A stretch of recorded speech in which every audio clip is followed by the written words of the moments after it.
ఈరోజు యతి మహాలయం.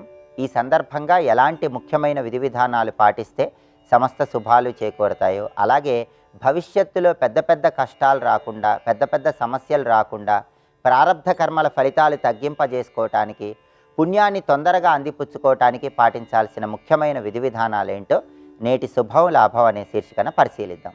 ప్రధానంగా ఈరోజు యతి మహాలయం అంటే ఉపనిషత్తులు, పురాణాలు, అనేక రకాలైన విజ్ఞాన గ్రంథాలు, వీటన్నిటినీ అందించినటువంటి యతీశ్వరులకు తర్పణం ఇవ్వాలి.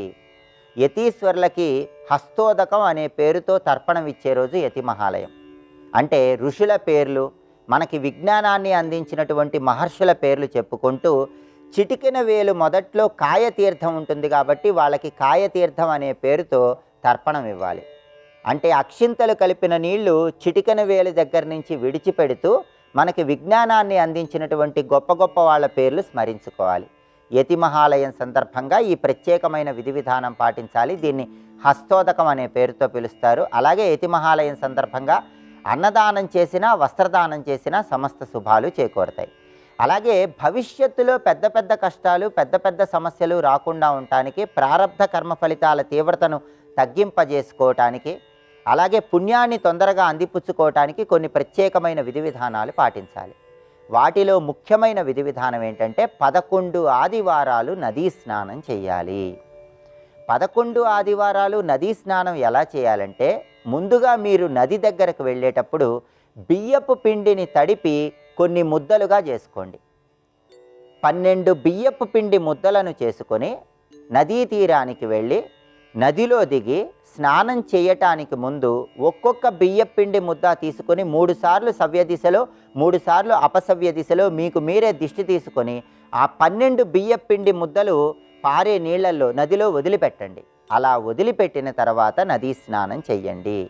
నదీ స్నానం చేసిన తర్వాత సూర్యుడికి ఆ నదీ జలాలతో అర్ఘ్యం ఇవ్వండి.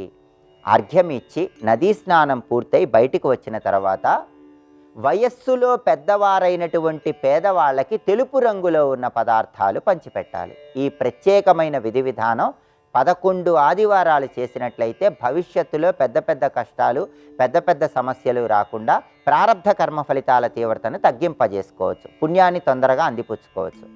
అలాగే భవిష్యత్తులో పెద్ద కష్టాలు, పెద్ద సమస్యలు రాకుండా ఉండటానికి సరస్వతీ దాన శాంతి అనే ఒక ప్రత్యేకమైన విధి విధానాన్ని పాటించాలని కూడా పరిహార శాస్త్రంలో చెప్పారు. సరస్వతీ దాన శాంతి అంటే ఏంటంటే, ఎవరైనా పేద విద్యార్థులకి పుస్తకాలు, కళాలు ఇలాంటి వాటిని పంచిపెట్టడం, పేదవారికి ఆహార నిమిత్తమై నూనె పదార్థాలు, ఆకుకూరలు, కూరగాయలు వీటిని దానంగా ఇవ్వటం చేస్తే దీన్ని సరస్వతీ దాన శాంతి అనే పేరుతో పిలుస్తారు. మీ జన్మ నక్షత్రం ఉన్నప్పుడు లేదా నామ నక్షత్రం ఉన్నప్పుడు పౌర్ణమి, అమావాస్య తిథుల్లో ఈ ప్రత్యేకమైన విధి విధానం పాటించడం ద్వారా కూడా భవిష్యత్తులో పెద్ద పెద్ద కష్టాలు, సమస్యలు రాకుండా పుణ్యాన్ని తొందరగా అందిపుచ్చుకోవచ్చు.